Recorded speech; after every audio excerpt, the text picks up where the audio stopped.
Hello, everyone. Welcome to our episode of 123 Wrestling right here on SRB TV. I'm Kristen, joined by Nick Slade Gotta go fast. and Mo Brothers. Gotta outrun those bullets. Yes, so we are talking about our thoughts overall on Worlds End 2024. Of course, we did not do a reaction for it because myself, my brother, and Mo Brothers went over to Edition Arena, which we are not too far from. Additional Financial Arena. We just call it here in Florida. We just call it UCF Arena. And yeah, we went, got to enjoy it. I got to even meet a couple more of my I got me another one of my Discord buddies from our wrestling sub channel. He was really cool as well. Like it was a really fun time. One of my Discord buddies even bought a hologram mask, which was funny. Oh, Um, did you guys do predictions? I mean, for your prediction questions for this one? Yes. Yeah. So for those who don't keep up with every single part of our reactions, I occasionally on AEW pay-per-views, WWE pay-per-views, I do predictions on a Discord sub-server that's part of the Easy Allies Discord channel. I run it. Usually get like 3 to 4 guys, 4 to 5 if I'm lucky, and we just run it. We do predictions. I sadly lost. I got third. Yeah, no, I had a good time with. Loser.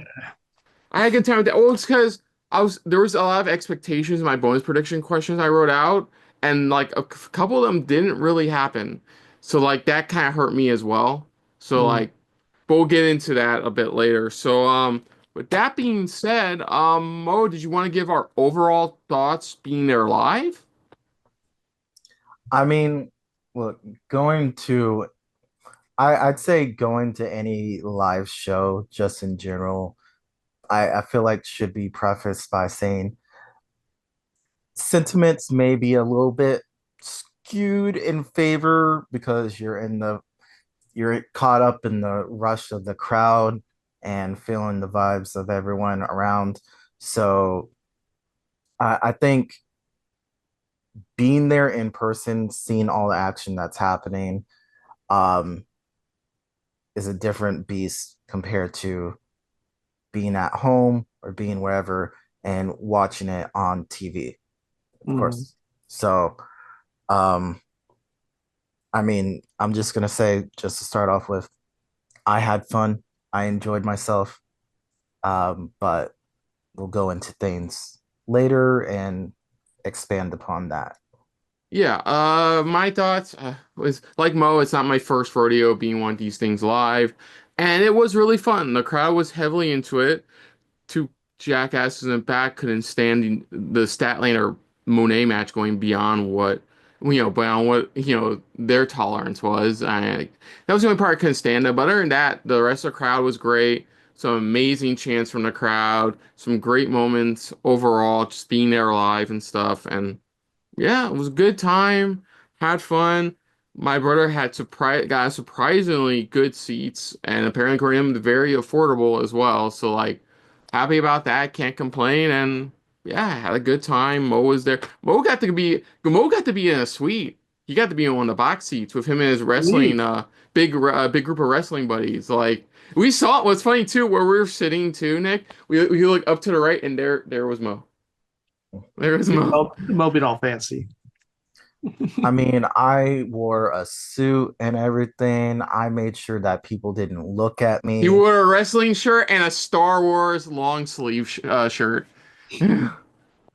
Well, These just suit, telling tales Star out of Wars school. shirt is, I mean, it You ruined was a Mo's image, Kristen. it was a good experience to be had. I mean, if you anyone who has something going on in their area, look into getting a box with a few friends and see how it goes. I Great. would like to do that eventually as well. Hopefully, if they come back to Edition for another show, I would love to try that out. I mean, I don't see why not. That place was like I know that there's been a running thing where it's just like AEW seats are like empty and stuff like that, but from the view that I could get of the space, there was maybe a small handful of seats that weren't occupied. Yeah, yeah, definitely. Yeah, I could tell that too. Yeah. Okay, so we are going to get into with the pre-show because I watched the pre-show. Okay, I had no choice but to watch the pre-show as we look at our first match of the evening, if technically, with Tony Storm taking on Top Flight's Layla Gray. I don't know how this guy exactly started, but surprisingly enough, it was actually a pretty decent match. Layla Gray, I had no idea was a very capable wrestler. To be fair, if she's wrestler on Ring of Honor or Collision, it's news to me. But she showed some impressive stuff against Tony Storm during this. I think one of the more interesting moments is when Tony was about to do her running hip check into the corner. She did the timeless pose for a split second and then snapped out of it and did this instead, and then hit it did the hip check. Ultimately, she won with a roll up pin. So there continues this thing where she's a rookie, so so that's where they're going with this story. Is this how they're This is how they're putting her back on the low rung of the card, leaning into I'm assuming her eventual title match against Mariah May at possibly Grand Slam Australia in February. Yeah.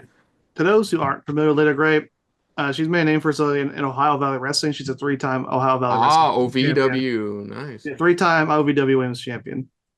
Cool. Well, she certainly got to show her stuff. I was generally surprised. I thought this was gonna be one of those standard female managers who doesn't know. No offense, but standard female managers who does kind of knows the ropes, but not great. But no, she really showed her stuff too. And Tony Storm was a great competitor to really get that out there.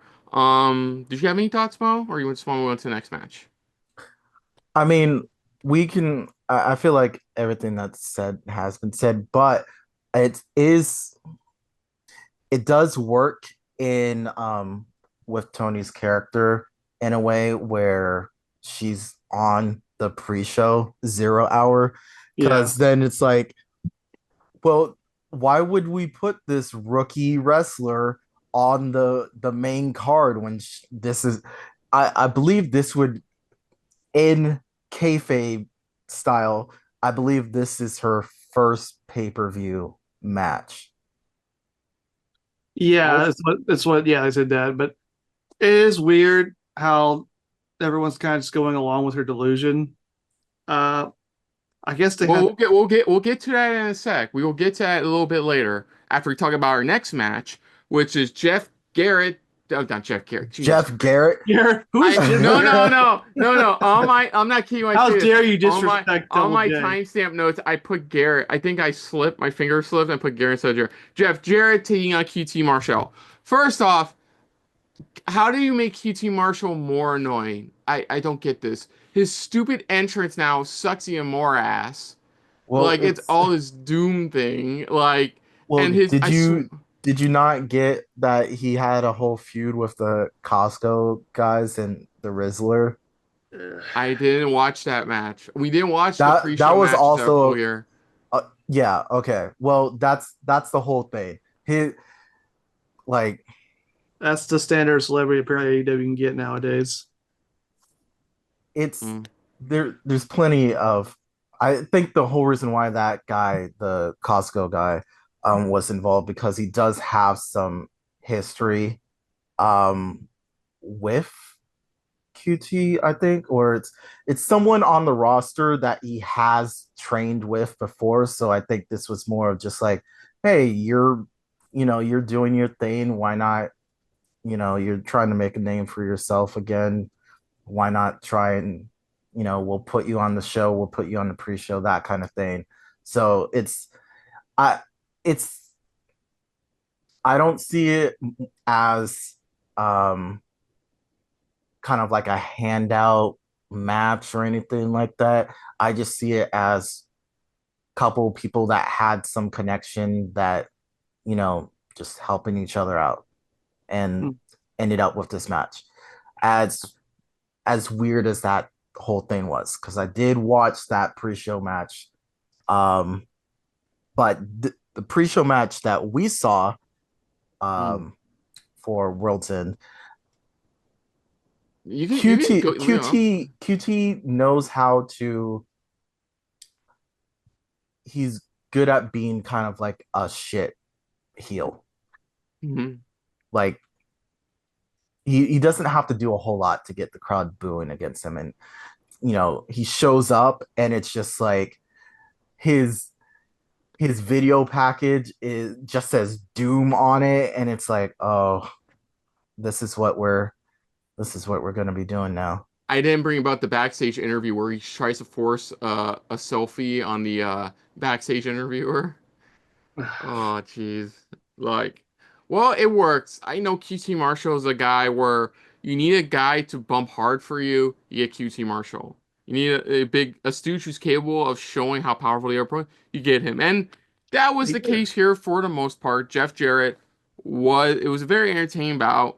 Obviously, Jarrett's still over as fuck, like strutting stuff, doing amazing stuff. At one point, I put Solo, but you know which one I'm talking about. Aaron Solo, thank you. Aaron Solo tries to interfere, fails. Even tries to you at one point try to use Jarrett's guitar, which he put on the steel steps before the match. But Jay Lethal comes to make the save. Jarrett hits the stroke for the win. There was a cool part where like QT Marshall tried to use the stroke on Jarrett, but like Jarrett almost immediately kicks out. But yeah, it was an entertaining match. Nothing right home about. Very short, like so. Guessing this was a continuation of the feud in Ring of Honor because Jay Lethal beat QT Marshall at Final Battle, I believe so. which he Oh, came out as Black Machismo. That was fun. that was cool. That must have been cool. I didn't see Final Battle. I I watched heard it. people were angry for the reasons. the ending was terrible. Yeah. And I feel bad for Bandito. So, okay, next up, here's where I was talking about before. So Tony Storm is interviewed backstage. She talked about being happy to be part of her first pay-per-view, get AEW giving her this chance. And then Dion Perazzo comes in and introduces herself and goes, hey, if we want to make a name for ourselves, why don't we have a big match at Fight for the Fallen? Me and you first match ever, and like we can see who's truly the best. And Tony's like, oh my god, thank you so much, this is gonna be great, it's gonna be a great match and stuff. And then Tony Storm leaves, and Prato gives the sucker face, the sucker kind of face. So that's what I mean is somebody is now taking advantage of the fact Tony Storm is playing completely stupid. So like, and that's gonna be Parazzo, which they said it's Fight for the Fallen, but then later to confirm it's for Collision that same week. Well, I I'm mean, guessing I'm Fight for the I'm Fallen. guessing that's what I'm it's guessing is branding. It's a yeah, it's brand branding thing. yeah, I'm guessing it's just a branding thing. So like it is what it is. But yeah, it's gonna be Tony Storm versus Jan Parazzo this coming Saturday on Collision. Next up, it's a 8-man tag as the Outrunner. I fucked this up when I did my predictions. I put this was like a 4-way tag match. It's not. It's an 8-man tag match. It's the Outrunners and Top Flight taking on. I didn't even know they were called this. The Murder Machines which is Brian Cage and Lance Archer, which they have an entire fucking Terminator style intro because of course. Um, Taking on with their tag team partners being Leo Rush, Action, Andretti. Of course, Action turned on Top Flight, joined Leo Rush, and all that sometime in the last few weeks. I don't fucking watch Collision, or Rampage, which had a over dramatic finish, which was amazing. Um, let's see. And yeah, for the most part, good start. It's a tag match. It's your standard house show style tag match. There are a lot of flippy doos, a lot of jumps, flips, all that stuff. Outrunners, of course, still over as hell. I Like, mean, I got some glasses from the stand. yeah, you did. You got for a friend of yours, right? It's for my brothers. Yeah, friends. Outrunners do impressive double suplex out from the Outrunners onto Brian Cage, who by the way, Brian Cage now has like a beard like this, but like this or Grizzly Adams beard. I think it works for him. I think it really works for him. Like him with the thick ass Grizzly Adams beard. At one point, even Callis gets a sucker punch in on one of the Outrunners when the ref's not looking. Um, double was it double scoop slam to Lance Archer at one point because at one point out one of the Outrunners is trying to do a single one. but then eventually gets to the point where they're able to do it both together as a team.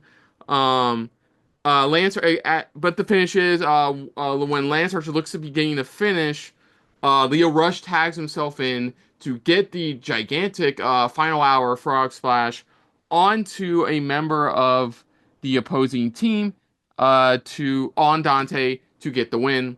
Um, uh, as the match is wrapping up, Private Party comes out, of course, to a nice pop. Uh, they have a stare down of all the teams in there. Then, as this Team TNA backstage interview is happening, in the we're watching Private Party and what is it, Rush and Andretti get into altercation. While the cameras are on the backstage, focus on the backstage interview. That will later be confirmed to be a match for the tag titles on Collision this Saturday between Private Party and Rush and Andretti.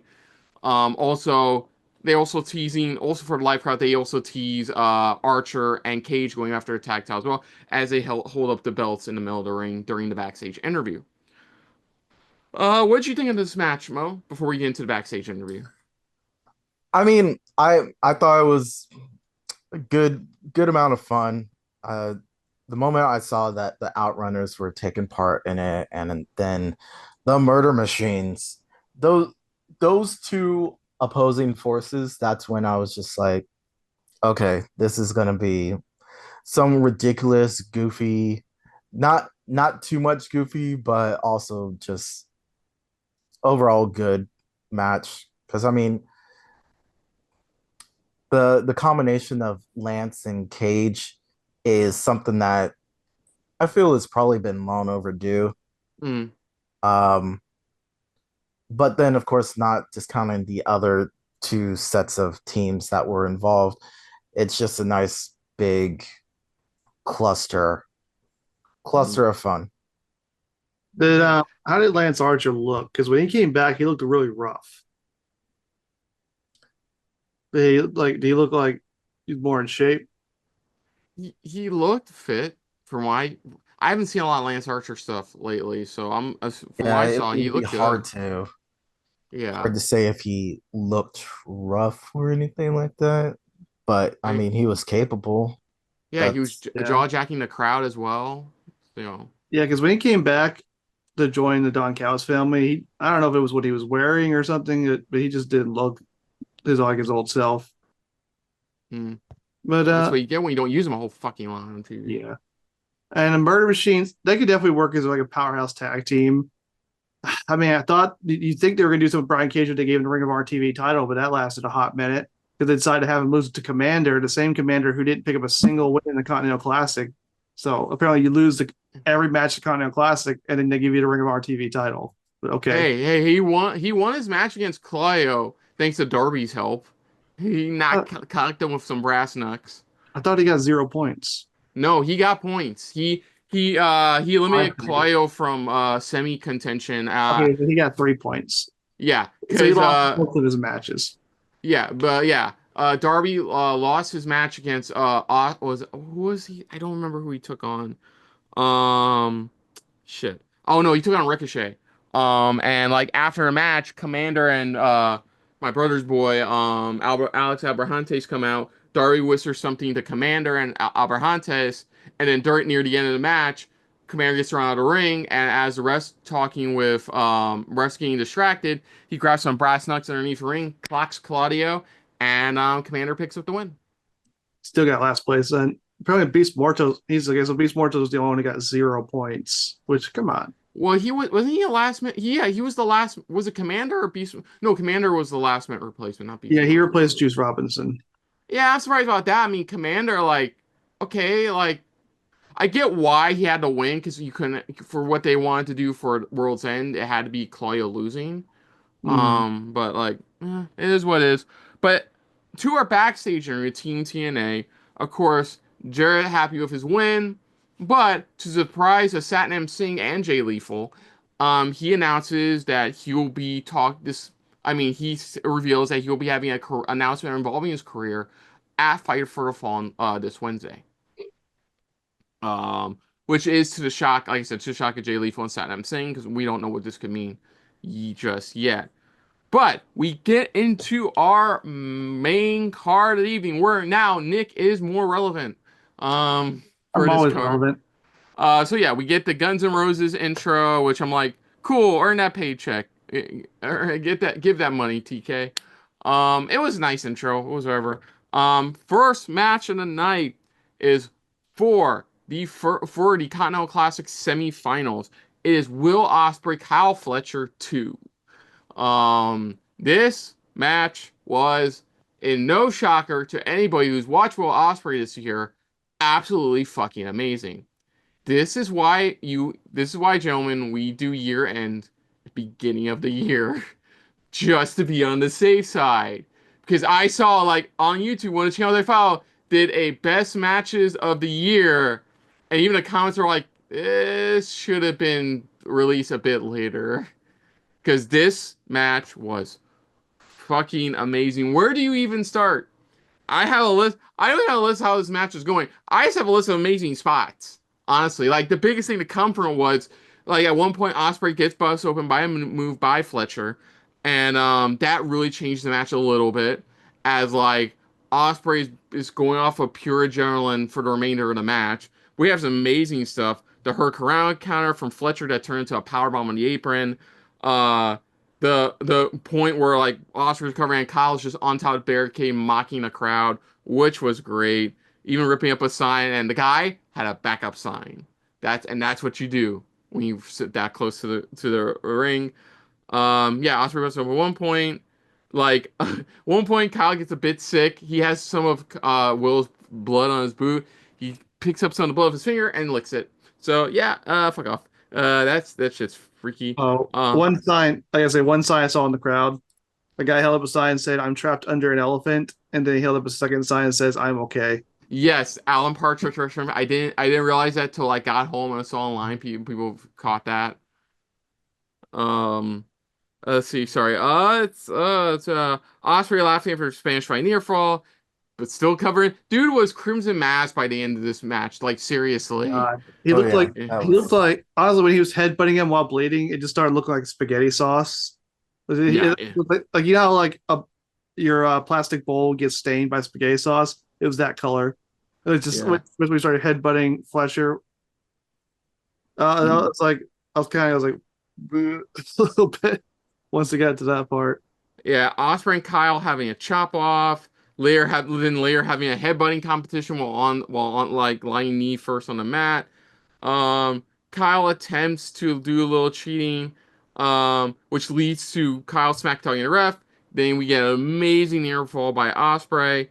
Kyle tries to finish off Osprey, but counters it and wins with a Styles clash too to Yeah, pick up. he didn't win one of his usual finishers. But we'll see why in the finals a bit later. But yeah, I'm safe to say that was easily one of the best matches of the year at the end of the year. You know? So I hate about Worlds End, God damn it. Like there's always that small chance. A very small chance you're gonna get. And this was, yeah, easily match of the year contender. Great between the two. Yeah. And even at the end, even Will goes 1-1. So we're Yeah. definitely So gonna be getting that. Yeah, we're definitely. I don't know when, but we're definitely gonna be getting that rubber match. But I'm assuming Grand Slam Australia because that's where Kyle was born and raised. So we'll see. But man, Fletcher's current look, he just looks freaking weird, man. Like I like it. the I like shaved, it. I don't know if it was just the way when he was coming down the arena, the shaved head, the crazy look in his eye, his eye, he even dyed his eyebrows a lighter color, so it looks like he doesn't have eyebrows, which is probably what made man look the weirdest. I I, mean, that's how you make someone look sinister is take away their eyebrows. he looked freaking crazy. I love it. He looks kind of creepy looking now, which I was like, man, he's like, if you really didn't want to look like Will, you could just dyed your hair, man. You didn't have to shave it off. Yeah. Mo, did you have thoughts on this match? I mean, the fact that were able to see it live was great. I'll Hell probably yeah. be saying that a few times for a few different matches, but the sequence between the two was incredible. Hmm. I do Definitely. have to Dave Meltzer, you know what he is. He said it was the greatest pay per view opening in wrestling history, and I have to take umbrage with that. It was a great match. Great match.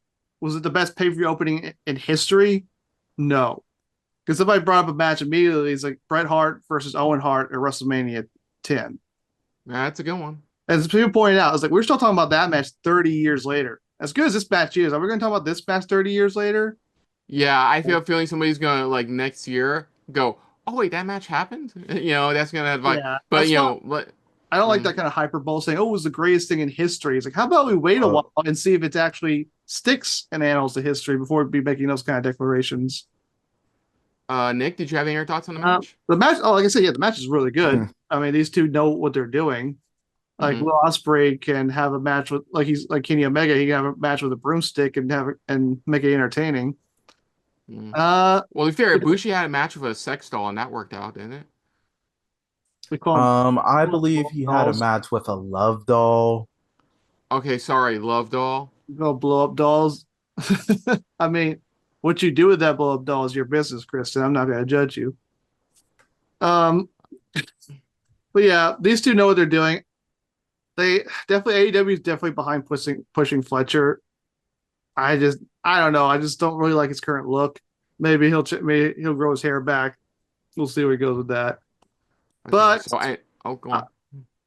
well, I have more what to say about what Okay, they're going to do for these two once we talk about the finals match. yeah. Later though, I'm Mm. gonna ask you your thoughts on JR commentary because I heard a little bit of it for some couple of returns we're gonna talk about, and I want JR to retire now. I'm When I sorry. was listening to it, That was, oh look, it's Christian. Bad. um I knew when I was listening to it, like Kristen would be really hard on JR right now, and you know, I will get no, we'll get to it later when we get to the matches involving JR. I'm gonna ask your thoughts on JR and commentary. okay, Because I know standard commentary which was it Shivani, Excalibur, and was Taz? No, it wasn't Taz. no, it was let's see, Was it Nigel? I don't remember seeing Nigel. Nigel. Yeah, Nigel. I did remember him. He was on commentary. Okay. He Yeah. yeah, it was Nigel. Jim Ross replaced Nigel in the last two matches. Like I'll give Shivani usually a pass in commentary because he really is trying his hardest to be that unique kind of commentator. Because one of the reasons he pushed to be a commentator on Collision, so I give him a pass on that. And Excalibur is just fucking amazing. So like, yeah, JR we'll get to a bit later. But next up in our second match of the Continental Classic semifinals, we have the man who's bald, Ricochet, taking on Kazuchika Yeah, Okada, a I man did who is say clearly not bald. yeah. I was gonna say that was probably the funniest chant of the night. Like na na na na na na na na. Hey hey hey, you're bald. No, okay, here. Well, before I get the match started, let's talk about the match. Me or Burr are sitting here going, you say? Uh, you're bald. Oh, that okay, that's clever. Like that's okay. When they started chanting that, I was like, okay. And man, they're trying to. I have to say this now also about Ricochet. He is his run. It goes to show how his run has been working. When they had to turn him heel. A lot of people are trying to say, "Oh, they booked him badly on purpose to turn him heel." I was like, "Bullshit." Dude, he was They, shaking. He was getting that WWE funk off him. Like, I mean, this. Let's be honest. I'll say my thoughts on this match. This match, like, to be fair, like, look at the opening match and then look at this match. This match was like good. no, Nothing in ring, Ricochet's been spectacular. fine. Is the fact that he's been losing a lot, and losing clean, and also they gave him a mic, and as a babyface, we'll see how he does as a heel. Babyface, he is not good on the mic, and I think that's the main thing that turned people against him. I will punch a hole in the wall if I had to hear that man screech backstage again. Oh god, Ricochet, like somebody like posted an interview with Triple H where he talked about Ricochet, and like it's just literally he told the truth. He's like Ricochet's great in the ring, he's just not confident on the mic. He just is not great at it. Too bad Triple H shot the same thing about Will Ospreay. Look how that worked out. Well, what did he say? Yeah, I know Triple H apparently reports said Triple H, the reason he didn't sign Ospreay was like he was not good. Apparently he thought he was not good on the mic. Then Uh, that first couple promos on AEW programming proved otherwise. Wasn't it the main reason? Like he wanted to sign up, but he said Ricochet. I mean, Ospreay just didn't want to commit to the WWE schedule. Hey, there Was was that the more. main There was a issue? lot to it, but one of those was like he thought he wasn't good on the mic, and then he really showed his shit on the first couple Dynamites. Ospreay, I think, is okay on the mic. That accent I is think he's really, really thick. better. I think he's better than Ricochet on the mic. Oh yeah, got like that's not hard. It's like uh, a wet paper bag's better on the mic than Ricochet. Sorry. Okay, we actually gotta get talking about this match. Yeah. One of the most obvious things, Ricochet not liked by the crowd. Other No. thing, Okada absolutely fucking adored by the crowd. Though last time I checked, he's still technically a heel. No, he is Um, like this is a heel versus heel match, but because of the crowd reaction, Okada was the default babyface in the match. I don't have a lot of notes on this one because like the most interesting part didn't happen until after the match, which we'll get to. But like, yeah, Ricochet was good. Okada was great.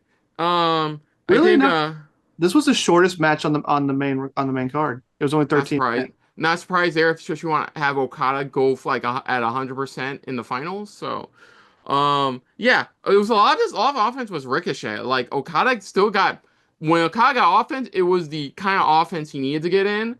But like this was still a good match. Like I love the part where like Okada ran all four ropes and then proceeded to slap Ricochet upside the head. That was funny. That was really funny. Then at one point early on in the match, he grabs him and like Ricochet's like my hair, and like Kai's like what fucking hair, like it gives that look like what fucking hair. Um, Ricochet with a pile, I don't know, it looked like a pile driver, on Rick on Okada, It was kind of. kind of a pile driver, but he landed him on his shoulders and the back of his head rather than straight on top of his head. Well, It I was mean obviously that's what you're supposed to do. it was kind of like no, it's kind of like a pile driver with a little bit of a power bomb, a little bit. It wasn't a straight up pile driver. Yeah. But ultimately Okada nails the Rainmaker for the win. And then I think somebody jumped to the gun in the crowd because a roll TP landed in the ring. And then Swerve came out because Swerve promised if you lose, you're gonna get what's coming to you. And that was one of the best parts of the night. He mocked I Ricochet for mean, losing. yeah. Then we're wondering where's Prince Nana. Prince Nana comes out with a small wheeled cart full of toilet paper, which he immediately like runs down to ringside, gives everybody toilet paper, and on the Um, count of three, everybody throws toilet paper into the ring at Ricochet, who's sitting in the middle, and that's how we wrap up this segment yeah, slash match. people don't know is that was not a stash from COVID. I mean, Okay, so it's what are you guys? Oh, people. So people get checked at the door for their signs, but one thing that you can't get checked, that nobody's gonna care about getting checked for, is toilet paper because, what's gonna happen? Oh, someone gets hit in the groin again with a roll of toilet paper. Well, we'll just take it to the back and use it for the bathroom. That's fine. Yeah, yeah, I definitely. just thought I was like, that's a lot of toilet paper. And man, Yeah, they like he just straight up embarrassed them. And I saw Ricochet actually did try to accept the hurt business, and they MVP even turned him down because they don't like a kiss ass.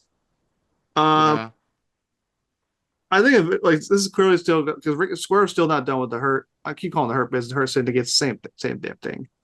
The that's Um, hurt fine. hurt. Ricochet's going to join the hurt syndicate, I believe, and they could definitely continue the feud between Swerve and them. Yeah. Yeah, my thoughts on the match, like I said, it was good. It was like your standard like TV show match. Like it wasn't bad at all. Certainly not. Two extremely capable wrestlers in the ring, but you can tell that they were like Ospreay in the first one. Yeah, that motherfucker can go with two straight matches in the night. Okada, it's like no, no, no. We gotta like hold off on him going like to 11 until the finals, which we Mm. will definitely talk about a little bit later. But yeah, the match was fine. I think ultimately we were just leaning into it was Okada's match against Ospreay in the finals, and then setting up for Swerve Ricochet a bit further down the road. Did you guys have any other thoughts on this match? Yeah. I will say, Nick, if you haven't had the opportunity, I did um, record the whole sequence of Ricochet afterwards, and the toilet paper situation. I did Mm. post that online. So Okay. you It's on have your a Instagram. crowd shot, a crowd video of how it looked from live. Mm. Two angles, that is, because you also go onto my Instagram, the SRB Instagram, and see it from another angle, which I posted up on Instagram and our YouTube shorts. Bro, what's your It, Instagram handle? We've been doing this for so angle. long. It's Angle. Afro Mobro. Yeah. Yeah. I just want Yeah. everybody to go and follow you guys. And you can follow me on Instagram too. You can follow the links. And we're at Super Reaction Bros, but you can check out that and a couple other surprises that showed up near the end, which me, myself, and Mo Brothers got some double angles for you. So enjoy those. Um, I don't know if next. my So okay, let me see. Next match up. Um, yeah, here we go. Oh no, next up we got Ospreay backstage interview. Um, Ospreay still clearly showing he's fucked up right now. He's clearly fucked God. up right now. And he even asked the crowd if he needs their energy to get through the finals so he can take this home. He looked like he just got hit by a car. He looked- It did. I love it because they were probably I don't know what it was, but I'm pretty sure they went, no, don't wipe off the blood yet. He has to do the Yeah. backstage interview and then wipe off some of the blood. he had a streak of blood going down his back. They never dried. Yeah, I saw that. I thought that was some kind of new tattoo that I wasn't aware of. I'm like, no, that's dry blood. That's just dry blood. Okay, and then our next match, it was, in my opinion, in clean pre-show, the weakest match on the entire card. Mariah May defending her women's title, world title, against Thunder Rosa in a Tijuana street fight. In the crowd, What's a Tijuana street fight?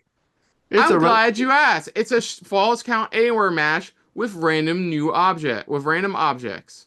This from fucking tanked Tijuana. me. This fucking tanked me on a couple of points, like for my predictions, Oh god, I especially. know we're gonna get to it, but the way this match ended. It was I don't odd. Hey, like family. let's start from the beginning of this match. Yeah. Do you want to do this one, Mo? No, I'll just add some flavor throughout. Okay. But So the very obvious heel shtick, Thunder Rosa's dad, who even my brother commented, definitely shorter than expected. Um, I mean, my brother's words, not mine. Though I kind of agreed. Mocking the father, Rosa. the Then little this is the guy. match. This match starts. That's where Rosa attacked Mariah May. I put an order of weapons that were used.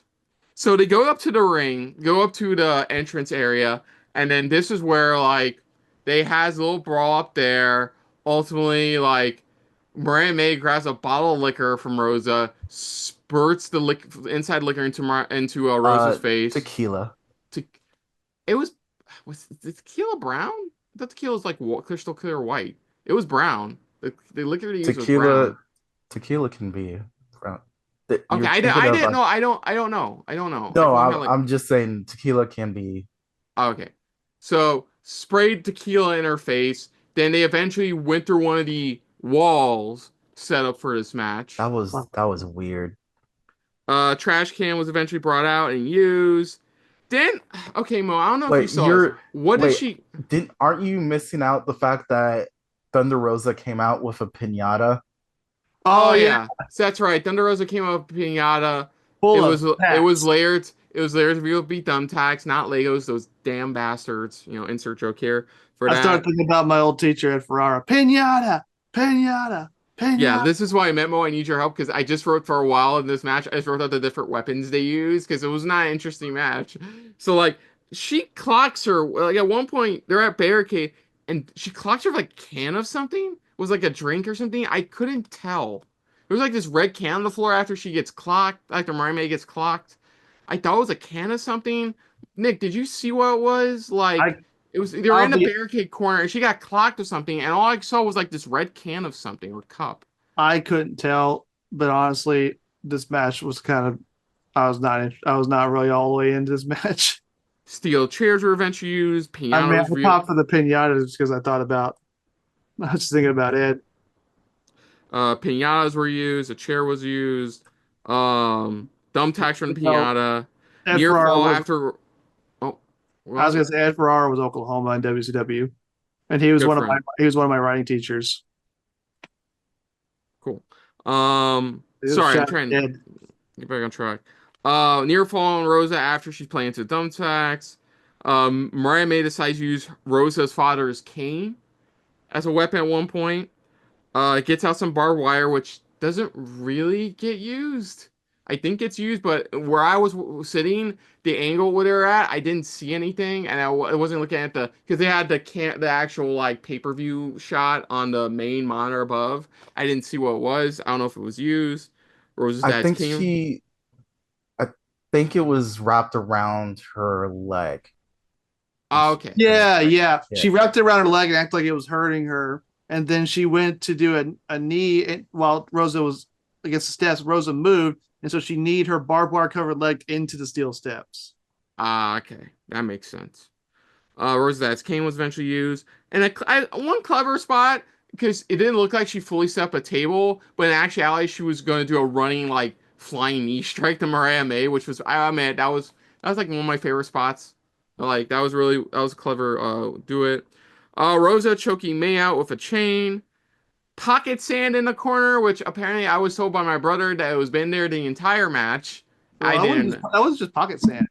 That was graveyard dirt that Thunder Rosa's dad brought to give her to use. Oh, May I used it just against Rosa. I put pocket sand because I thought King of the Hill No, almost no, that's great. immediately. That's dirt from a grave in Tijuana that Rosa's dad brought.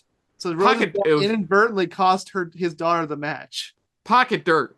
So use pocket dirt. from a grave. Then proceeds to drive Rosa through the table on the outside. It was another table for the win. This match was boring. How do you make a no DQ match boring? You have a match with little to no build up. Well, no, being fair, this build up was mainly on Collision, so I don't watch Collision anymore. But this match had no heat to it. Like Thunder Rosa was just there to fill in a spot as we just dragged us along until Grand Slam Australia. Yeah, that's Like honestly that's a good description of Mariah's entire reign so far. It's got no heat to it, and it's been kind of boring the because most the this oh go on. I was gonna say Mariah May. The thing that really boosted her up, made her interesting, was her feud with Tony Storm and their relationship. But Hmm. since you've been wanting to keep them apart for a while, I guess until Grand Slam, they haven't really done a good job making May's reign feel interesting. Every match he's in just feels like filler. Like we're just filling time until we get them fighting again. You know what's sad too? Like the women's wrestlers have been having some banger no DQ matches. I know mainly both those matches were Willow involved, but like still, there's been some banger like no DQ matches from Thunder Rosa too this year, and like, oh my God, this match didn't go anywhere. Oh, It man, felt Thunder like Rosa, ever since she's come back from injury, that she's just been lost in the shuffle because they don't want to put a title back on her for whatever reason. But they don't. But they keep wanting to feature her, so she just shows up every now and then just to lose. And she never lost a belt. Like she had to get stripped of title. So you yeah, would think if they don't want to put the belt back on Tony Storm, it would be somebody like Thunder Rosa. But no, she's just lost in the shuffle right now. yeah. That's kind of all that's going on. Oh, Mo, did you have any other thoughts? I watching this one live, it was at least from my angle that when they're going all over the place, it's kind of hard to just want to keep track of things. And then when it came to the table, it just felt like, oh, okay, it's done. That's how it's gonna end. That felt awkward to me. Was that it was just ended by a table slam. I know there was a lot to build up to get to that point, but I would have thought, if this was going to go on a little bit longer, that would have been the beginning of the end, but not the actual end of the match. Yeah. Okay, hold on a sec. Sorry, I was trying to get some notes cleaned up. Okay, so next up, let's see. Oh, match I was generally surprised was pretty good and interesting finish, in my opinion. MJF defends his Dynamite Diamond Ring against Adam Cole. Baby. So yeah, this crowd loved MJF. Like still fucking adore him. They were on the Adam Cole side for like his entrance, and that was about it. Yeah, this match is Our good. scumbag. Yeah, this match is good. Crowd chanting for MJF. MJF proceeds to tell him to shut the fuck up, which was great because he did it from our angle. He did it from like the seat me and my brother were sitting at, he did it towards us, so it was a nice and loud too, which was amazing. Um, at one point, Cole gets busted open because bleeding. Um, one other point, MJF bites on Cole's open gash on his head. Cole's knee starts to buckle, the repaired leg, pretty much, causing issues throughout the rest of the match. Eventually, MJF gets it busted open. Really good near fall after a really solid um, Panama Sunrise. Which, by the way, MJF doesn't give him the credit. He sells amazingly, especially for that Panama Sunrise that Cole got on him. Like he sold that amazingly too. Um, Let's see. Another is a four nice figure four legs lock spot. MGF at one point gets knocked outside the ring. Ref getting distracted by Cole. MJF pulls a Guerrero to get Taven and Bennett removed from ringside. Oh, And that throughout this was entire great. throughout yeah, that was pretty cool. And throughout the entire scuffle, even at one point them trying to distract the ref. What was it? Let's see. Yeah, Yeah, MJF then tries to use the ring, fails. Cole tries to use the ring, but instead gets low blowed by Max. Max ultimately hits the Heat Seeker on Cole for the win, and that's uh, it there. After a match, MJF attempts to Pillmanize Cole's injured leg, but then Kyle Riley, and Roderick Strong stop Max, get him back into the ring. They hit a bunch of finishers on Max, spits on was it Cole spits on the ring, puts it on MJF, and leaves. So Undisputed Kingdom has new backup in the form of Kyle O'Reilly. yeah, and Which that ending made the era Kingdom. It made them look really dumb. Like you think for people who were just heels not that long ago, they would be aware that MGF would try to kick you in the fucking balls. Like you think you'd be ready for it? Nobody expects a kick to the balls. You think a heel like someone who's experienced being a heel would like you think you'd be wearing a cup around MJF. Uh, honestly, yeah, I'm going. and them trying to cheat and it backfiring, just like, oh, MJF's just a better cheater. And really, of course, the crowd's going to cheer MJF because really, they have not done a good job of justifying MJF being the heel and Adam Cole being the face here. They're trying to rewrite history by saying, oh, Adam Cole knew MJF was going to turn on him, so he turned on him first. MJF said, yeah, I was going to do it. I was like, nobody buys that bullshit. Uh, it makes no sense for the dynamics. Like, you just want to turn MJF heel again. And so you can't have Cole come back to be a heel, and you wanted to finish this feud, which has been a year, by the way, since this era part of the feud technically started. Uh, it just made the whole Undisputed Kingdom look really foolish. Like MJF just outsmarted all of them. Like first he got them kicked out, which the ref, like kind of going to like he didn't see anything. He just decided to throw away the guys who were keeping the ring at bay. And God, say that ring's a joke. Like MGF has now won it for the sixth year in a row. Six, Retained it for the fifth year in a row. Yeah. wait, was it fifth? 19, 20, 21. Yeah, he's retained it for like, I think the fourth or fifth year in a row. But this is sixth year winning it again. But Okay, whatever. it's just so stupid. I hate this ring.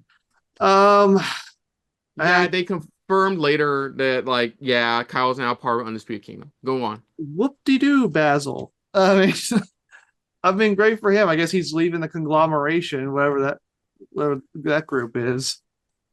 And well, where was Wardlow, by the way? I guess he's not part of the group anymore. I think they still don't have anything from him, unfortunately, which is hilarious It's given the ridiculous. current situation. They had us. They had in the palm of their hand to make him a top guy, and they threw it away. So I guess, yeah, we're gonna get MGF Adam Cole again, but this time the ring's not on the line, so MGF could lose while keeping his stupid freaking ring, which should not even be defended anymore because it's ridiculous that he's just never gonna lose it. Mm. Yeah, the man. That's the main thing that annoyed me. It was Mhm. just the fact that he kept it again. Yay. For the sixth damn time. That's so annoying. Like the match itself was fine. Mhm. I just think this whole storyline is has gotten so ridiculous, that it just needs to end. Yeah, the match was good. I think the biggest thing was, like you said, we're supposed to believe like Cole's the good guy in this situation. When look, I would, yeah, ask Mo too. We were in the crowd. That crowd was definitely going for MJF. Yeah, Like they should be. especially Almost betrayed especially MJF. after like Kyle comes out, they beat down MJF. This crowd's booing them. This crowd is definitively booing them. Like no doubt in my mind, they were booing him. It's Like because the crowd's not stupid. Like this there's was a yeah, this was a good match, hampered down by the fact that you're doing the heel face dynamic wrong for this feud. It should be all they the other had way to around. do. Like I get honestly, I think MGF is better as a heel. So I get why they would want to turn him back heel. If you're gonna turn him back heel, just don't go back to this feud. Like, like you bring Cole back and like I've already explained all that. And Matt Taven and Mike Bennett, honestly, I would have liked it better if they had turned on Cole because I feel like Taven and Bennett work better as heels. That way, you Yeah. can have when you have Kyle join with Undisputed Kingdom, it balances out because it's still not MGF versus the entire group of guys, and MGF is supposed to be the heel when he's the underdog in this situation.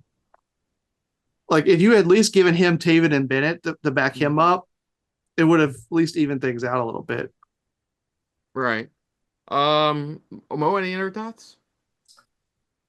I I don't think it's a matter of rewriting, trying to rewrite history by saying, you know, I'm turning on MJF before he turns on me, because that everything leading up to them being, friends and partners and all that stuff, everyone that MJF had dealt with, he did eventually backstab or betray or Mm. belittle. So it's just like, sure, it would that that I see it as being valid. I don't. I can understand if people don't see it that way, but I I do think that that would be a valid statement to make if you've seen the history of MJF and all the Oh, people that he's dealt with. I can agree with that. I just feel like they didn't lay out any groundwork for that to work in this particular instance because it's clear the original plan was for MJF to be the face in this feud, and they Mm. decided to switch things up. That's the thing. Like you're like the idea of Cole doing that would have worked if they had laid the groundwork for it. I just feel like they hadn't, and they're just trying to gaslight us and act like they did in a way. No, they're Yeah. not gaslighting you. Don't worry about that. No Yeah. one's trying to Unfortunately, gaslight you. unfortunately, they were using the crusty doll as good at evil. No, they were using the Mermaid Man bell and they accidentally sent it to Wombo. Evil. So next up for the International Championship, Konosuke Takeshita takes on Powerhouse Hobbs. Now this match was the meat match. Meat. He even Meat, said cha- it. Meat. meat chance. Multiple slams onto Ricky Apron to Takeshita. Takeshita primarily attacking Hobbs for some repair knee. And that was the main crux of the match, was that Hobbs was struggling a bit with his knee. Um, amazing freaking Takeshita pull off a pile driver. Something looked like a pile driver onto Hobbs, which was really well done. Amazing kick out one from a Blue Thunder Bomb by Hobbs. Um, there's one point where he tried top rope maneuver. It kind of looked like a botch, but I don't think it was a botch. I think it just was made to look like that because obviously Hobbs' knee buckled again when trying to do a top rope maneuver on Takeshita. Um, amazing near fall when Hobbs does his signature spine buster, which looks amazing. Uh, does an amazing world's strongest slam to Takeshita from the top rope before she can't capitalize because he lands on his knee. Um, Takesha, this was interesting how he wins though. Takesha wins, like chokes out Hobbs long enough for him to do a Falcon Arrow. Was that Falcon Arrow? Yeah, I think it was a Falcon Arrow. Now I think about it, to pick up the win and retain. This match was good. I think some people's personal gripe with this match was because Konosuke likes to go, and a lot of his really good matches are ones he likes to go at full speed, and Hobbs is not that. He's a good, big, meaty boy, battering beef, but like in this match was not about his speed. This match was about Hobbs constantly trying to stop him as best he could, but of course the Mhm. knee became a factor. It was a good match, well done. No interference from Callis. Yeah, no Yeah, interference. it was Takesha won clean, Yeah, essentially. Takesha won clean and like it was a good match. Nothing. I don't think anything to really write home about, but like it was still good stuff.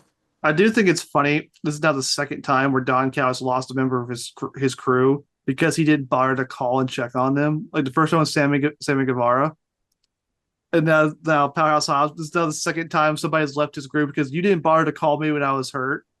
I was like, Mm. Don, just freaking call your people, and you won't have people turning leaving you. I just Yeah. thought that was funny. They went to that again, which man, Hobbs is a really good talent, and it's just another case where there's so many people on the roster you can't push everybody at once. Yeah. Um, like I feel like they are going to go back to Takeshita Ospreay eventually. So I think that's why he's holding on to it for a while. But if he had, Haas would have been a good person to do it with. Mm. But hopefully they do something with Hobbs going forward because he is a good talent. He really is. Mo, did you have any other thoughts? I I have a I wanted to bring up a couple of things that you didn't mention, but this is crowd related. So um where I was at, uh the people that I was with, some of them were wondering like, what's the crowd chanting during this match? And it was like they're chanting beef. Beef. And Yeah. because I was like, for a couple of the people that I was with, this was their first it was their first live pay-per-view that they had Mm. gone to. So it was like, and also for a few of them, they hadn't been to a, I guess they don't hadn't kept up with AEW just in general. So they were just there for the experience. So it was fun explaining like, yeah, the crowd is chanting beef and meat because these are two big guys and they're just beating the hell out of each other. And then during the turnbuckle spot, that led to the crowd chanting like, "Please be careful." Yeah. Yeah, Mm-hmm. because it looked at first it did look like a botch, but I'm sitting here talking to my brother like I don't think it was a botch. It's just one of those like he's just selling his knee. Mm-hmm. Um, yeah, like I said, good stuff from them. Next up, in what I consider one of the best matches of the night, in this second instance of them fighting, it is Chris Statlander taking on Mercedes Moné for the TBS Championship. This was a really good match. This So was like, interesting enough. This was the longest match on the card. It was yeah. 24 minutes 35 seconds. Well, I was timing it too because I had a bonus prediction that didn't happen, which was how long in what was it? How long until one competitor gets a visual win when the ref's not looking? You know, I was like, that could be a spot. Nope, never happened. So like my timer ended. I'm like, yeah, it was spot longest match. The other two guys in the back fucking hated that this match was going near 30 minutes. Like they hated that. Absolutely fucking hated that. Like even insulting Statlander's looks, which I didn't like. You gotta go So with it. yeah, them starting Chris and Monet starting to show off against each other to start. Um, there was a nice spot where Statlander carries Monet all the way to the ring for apron slam. Powerbomb to Statlander onto the apron, which was impressive even by Monet's stature. Um, Meteora, oh, it's amazing Meteora counter, top row Meteora counter from Monet, but Statlander grabs her and just immediately does a power bomb on her, which was amazing. Top of her Garana. Uh, I love this spot because it's the three amigos spot. Monet always does. No, she does like 10 amigos. Like multiple amigos were involved in this move because she ultimately does the juke and jive Guerrero's known for, hits the half-ass frog splash, for a Yeah, near that's fall. that's not a good frog splash. It's I probably call it the half-ass frog splash. Um, Half star frog splash. yeah, amazing near fall when Statlander hits Saturday Night Fever on Monet. Um, the point where the apron, at first looks like it's actually torn off. When Nate takes advantage of this, hooks Statlander's leg into one of the rails below the ring and gets her stuck there. Does like a whole bunch of damage. Like eventually, Statlander uses the move to takes the move off to break free, but then out of nowhere, Monet just fucking hits a tombstone pile driver onto Statlander outside the ring And the one of the most amazing camera spots of the night, where as soon as just after the ref says 9, Statlander pops back in, and the look of fear on Monet's face was amazing at Mm. that point. Um, let's see.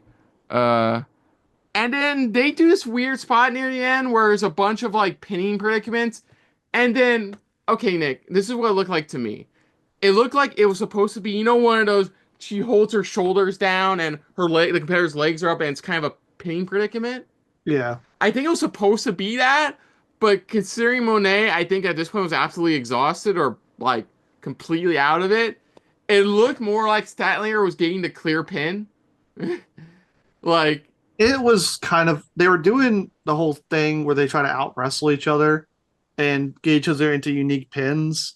And Monet essentially, if I can recall, was under her a bit, but she had her shoulder pinned down and was able to hold her down for 3.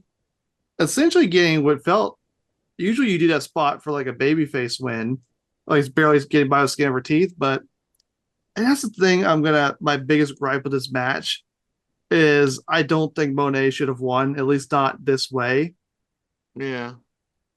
Because I don't know what's going to take them to beat Monet because they basically set this up where she got cocky. She had 2 times where she had Statlander beat by count out, like just straight up had her win, and she went out of the ring and broke the count. And so to me, it's like, oh, maybe that's going to backfire on her. But to me, I don't think Statlander looked great losing this the way she did because Monet had her beat twice by count out. Mm, And then you could have had that like come back on her, especially when Statlander got in at the literal last second. mm-hmm. And but to have Monet win clean, then win clean, to me, that's just there's like no justification down for Statlander to get a title shot anytime soon because Monet just straight up beat her.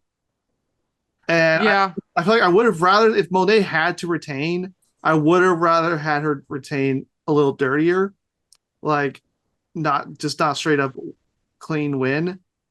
Because by having the clear visual count out win and then still beating her clean, that's just to me too much domination on Monet's side of it. Mm, I would have at least tried to have Statlander save a little bit by having Monet not win clean. But also, I feel like I don't know what the plans are with Monet, how long she's going to be TBS champion. I feel like this would have been a good spot for her to lose it, but they decided mm, to go that way. I just wish they yeah. had done the ending a little different. Mo, what are your thoughts? Statlander has been TBS champion before, Yeah, so I think her not winning it this time around, I do understand the way that went about is, you know, probably could have been better, but I'm not I'm not like that upset that she didn't win because she's great just in general. mm-hmm. I don't think she needs a title. I think this was more of just building up to further build up Monet because it's like Monet makes an appearance and it's like you see her stature and you see Statlander and her physique and it's just like, well, how are you going to make Monet look anyway a threat or anyway, you know, that yes, she deserves to be champion. So I think this is kind of I think it was more of a uh I'm I don't know the right word or how to say it, but it would be more of the benefit of Monet for this the match that end cleanly, and I don't think it hurts Statlander as much as one may think. Well, to me, it's the combination thing of her having the visual count out win and then getting a clean win. If she didn't have both, I wouldn't be as bothered by it. And I don't mind Monet retaining if they wanted to hold the belt. I just feel like it shouldn't have been that dominant on her end because like getting the visual count out win and a clean pin just would have balanced it out a little bit more. And Monet is supposed to be a heel, and being the small wrestler, usually in that situation, you pull the chicken shit heel route by cheating. Hmm. I feel like that would have been a little bit better, but uh, I just want because Monet is supposed to be a heel, but I feel like was it been her last couple defenses she's won clean? Because I think her last one she went clean too, right? I And, mean, she Yeah, can be a Jack. heel in her attitude, but not so much in mm, her wrestling style. yeah, Because I mean, she could, people are still gonna like boo her and hate on her even if she wins clean just because she has that whole arrogance. She oozes arrogance. So I I just I so don't step. think I know that wrestling in general should be like a story told in the ring, but sometimes it's like, hey, just check out the check out their styles, and then it's like their promos and everything will help lead you into how you feel about the person afterwards. But with Monet, her next thing is I think it's going to be at Wrestle Dynasty. Yeah, she's defending the strong title against Mina Shirakawa, who's defending the Rev Pro Women's title. It's going to be title for title. So I assume that they were planning for Monet to go after the world title sometime next year, so that they'd want her to drop her two belts. But now I'm wondering, do you want her to drop her strong title before her TBS title? Because I don't know, they're gonna put three belts on her. Is she gonna be Shakira Dynasty to win the Rev Pro Women's title? I mean, they could. I'm not saying like they gave Kenny Omega three belts. I don't see why they couldn't give Mercedes Moné three belts. Please don't. I'd rather they didn't. But I just feel like if you're gonna have her drop one of the belts, you'd want her to drop the AEW belt before the strong belt, especially against Shirakawa, who's not a full time AEW roster member. Mhm. But we'll have to see what they do at Dynasty in that regard. Mhm. So my thoughts, because I totally forgot to give my thoughts. Well, it's not all my thoughts, but like, yeah, I thought it was a really good match. I do agree. I did kind of want Statlander to win here. Maybe they're having one more rubber match. I don't know.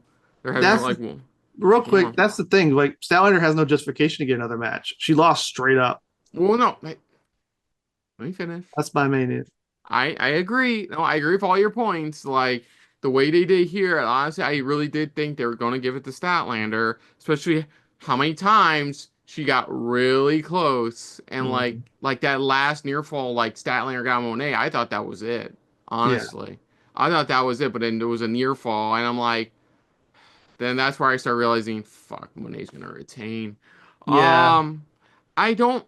The match is really good. My only real beef with it, aside from Statlander not winning it, is like I said, the pin was weird at the end to me. The pin part was so weird to me because it looked like Statlander was winning, and no, it was just this awkward version of a pin we all know very well. But yeah, I don't know where to go. Honestly, I don't know where to go from here. Maybe they remember Wrestle Dynasty. She loses the strong one, and then eventually, I don't know who. Maybe the returning Camille comes back and like Kevin Nashes the shit out for Shawn Michaels. I don't know. But who Well, knows? I guess I was kind of saving it. Like I guess everyone already knows who won. Well, another reason I thought maybe Statlander would win is that this is a very heel dominated show. Like on the main show, only one match had a babyface win. That's the first one. So I thought did we at least one babyface moment on the show, but I guess they decided not to go that direction. Which I've seen heel dominated shows before, but man, Wow, wow, wow, wow, wow, wow. Okay. Anyways, next up in our penultimate match, get your JR notes ready, Nick. For the Continental Classic Finals, Ospreay Okada. I'm gonna try five. no, I think Four, it's three. seven. It's like three or four. Because I know Uh, they had G1. They were in the G1 finals like a couple of years ago. I think they said that before this match, Okada had four wins over Ospreay, and Ospreay had two wins. So I think it's their seventh match. Okay, Osprey Okada 7. We'll go with that. I For have the Continental Classic Tournament win and the Continental Classic the Continental Championship. Championship. Thank you. Um, do I have to tell you this match was amazing? Like, I'm not joking when I say this. With my Discord race and Chris was there, I was discussing, is Meltzer really going to give Ospreay 2 5 stars in one pay-per-view event? 2 5 star matches for one? Because that's what the vibes I get off of this one. This was a hell of a match. One hell of a match. I think credit a lot of credit definitely goes to Ospreay because he was fucking selling the bleeding. Like he was selling the fact he was knackered from the blood loss.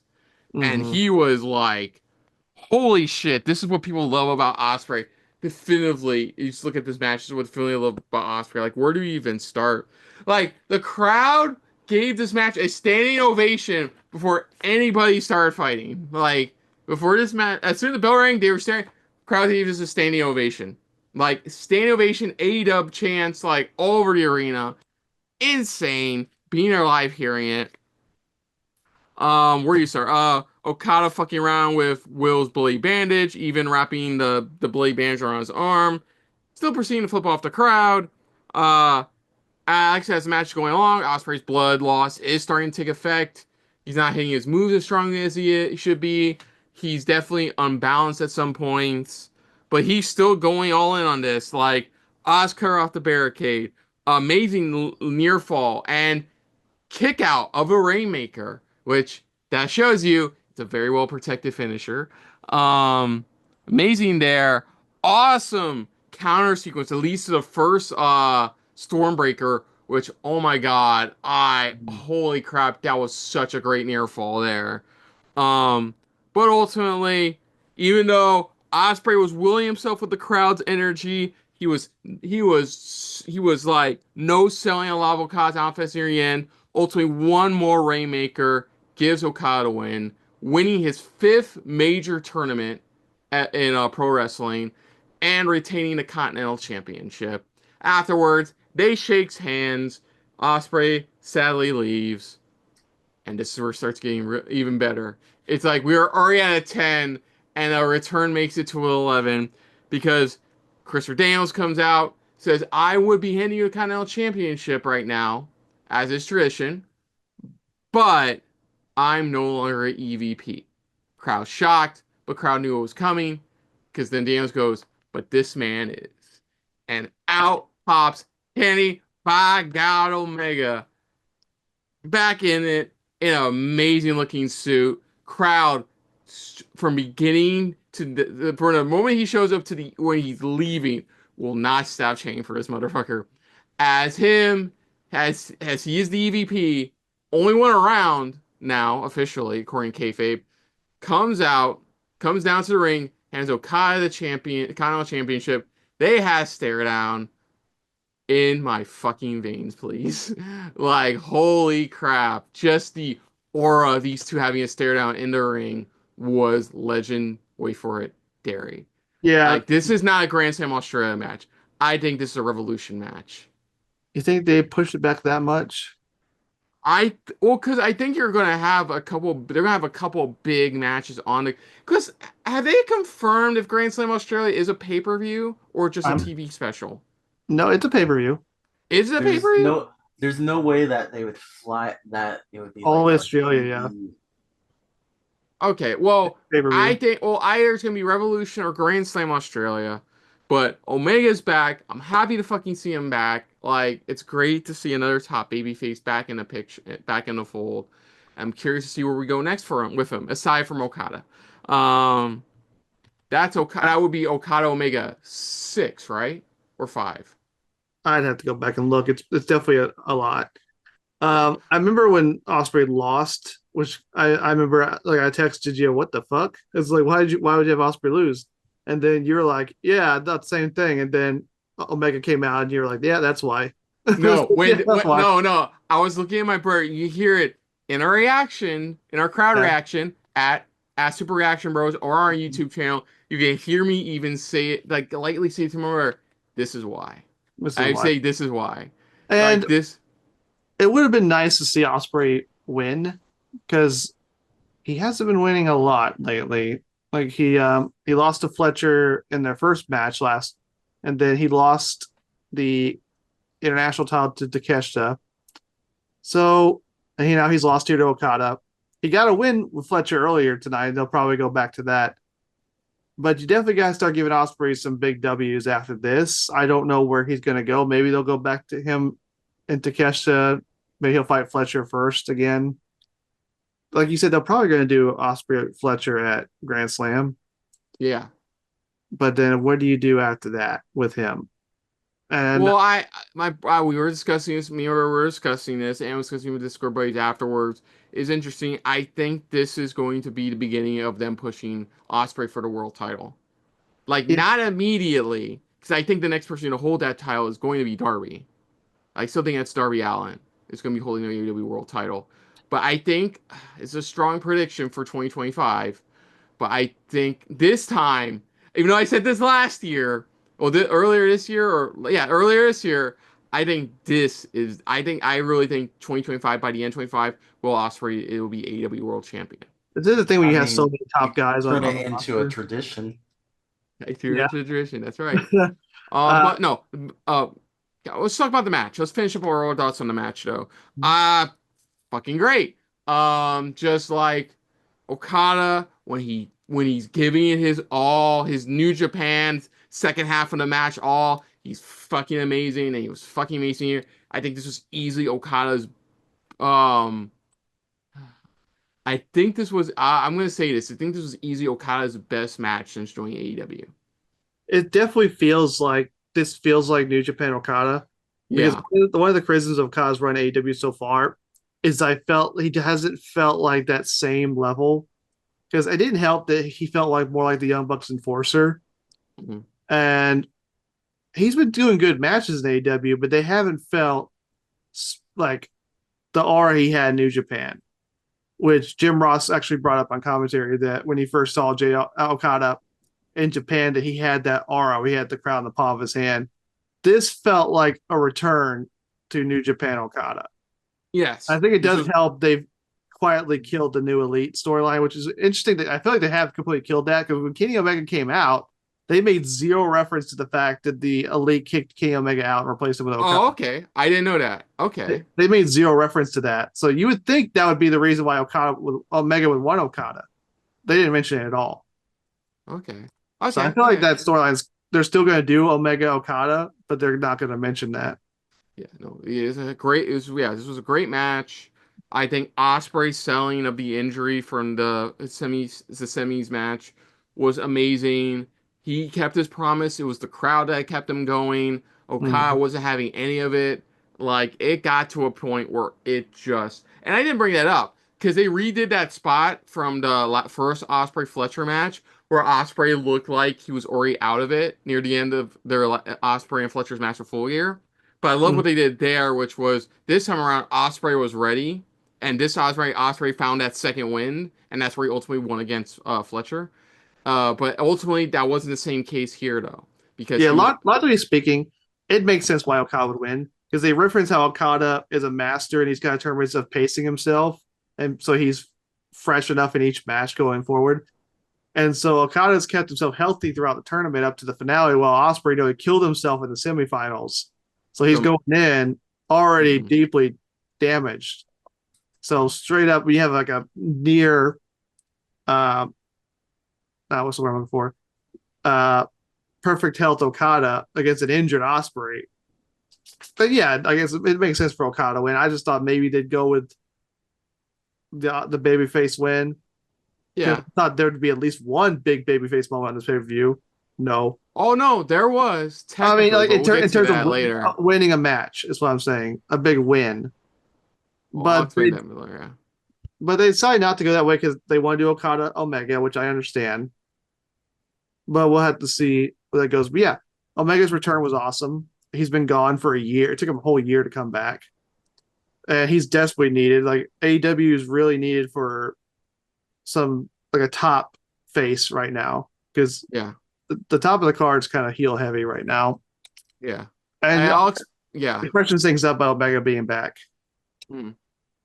Oh yeah, definitely. Oh, but yeah, match was absolutely Mm-hmm. spectacular. Oh yeah, I it's just am. it's these two. They always they did reference on commentary. They referenced Ospreay portraying Okada in Japan. Okay. They Let me give my overall. I'm finishing my overall thoughts. Then I'll give you your. I need your JR commentary, overall JR commentary thoughts we on also got this. to hear Mo's thoughts on the match. Well, yeah, no, that too. Yeah. But like, one, Well, yeah, let's everybody's gonna just give go. their thoughts by the end of this. Let me finish up. Like I said, great match, spectacular match. New Japan levels of amazing near falls. Some great stuff from Ospreay. Okada still looking like New Japan Okada, which was what was needed for this finals to get out. I think easily better than last year's Continental Classic finals. Even went like a couple minutes longer. I think a minute or two longer than the last year's. My bonus prediction question was like, will this match go longer than last year's C2 finals? Because last year's was around 17 minutes. This one was around like 18 and some change. Um, but yeah, no, great stuff, spectacular. I am curious to see if Meltzer is going to do the unthinkable and give Ospreay 2 5 stars in one Oh, pay-per-view come event. on. Ospreay could fart and he'd get 5 stars, and he'd get 6 if he did it in But Japan. before I get JR commentary, Mo is right. Mo, what are your overall thoughts on the match? I first of all, as I mentioned it too, one of the earlier matches, it was great to see this live. Um, the Continental Classic, I see it as a way to get New Japan style matches here in the States when you don't have, if you're not able to go to like the Tokyo Dome and watch those shows. And I know New Japan has, the dojo out in California and does strong matches and all that stuff. But for someone to, I feel like it's a nice way of the people that have followed these wrestlers that you first witnessed in New Japan or maybe somewhere else overseas. You get to see them put on like the style of matches that you are used to, where it's pure, just pure wrestling. No, No. no like crazy, no crazy stories or anything like that. It's just you see them for their talent. Oh no, definitely. No, you're 100% right. This was there. What story do you need? These guys know each other very well. That's the only story you need, and they're going to the finals of a tournament. And I would say this finals felt G1 levels. And This also the match fact felt that G1 level. along with the fact that you're watching two guys who have like gone against each other multiple times before. Hmm. It says something to the talent when it's like you see two people go at it yet again, and it's not nobody's like these two again. God damn it! They're like, okay, I'm glad I can see these two go at it again. It's still, they're still, I feel like they haven't lost their edge at all. Oh, yeah. They also did reference the first time these two ever fought, which was at a Rev Pro show. And now that was the match that led to Okada recommending New Japan to sign Will Ospreay. Okay, Nick. JR Oh, commentary JR. overall thoughts, I'll get to especially of Omega's return, because I fucking heard that. What were your thoughts on JR's um commentary during this match? okay, look. I love JR. The band's a legend. He sounds very tired. He sounds very tired when he's giving commentary. He's doing his best to show excitement, and I do believe he generally is excited when he some of these times. But you can tell like he just doesn't have that energy that he Mhm. used to. And it tells like Tony and Excalibur do their best to.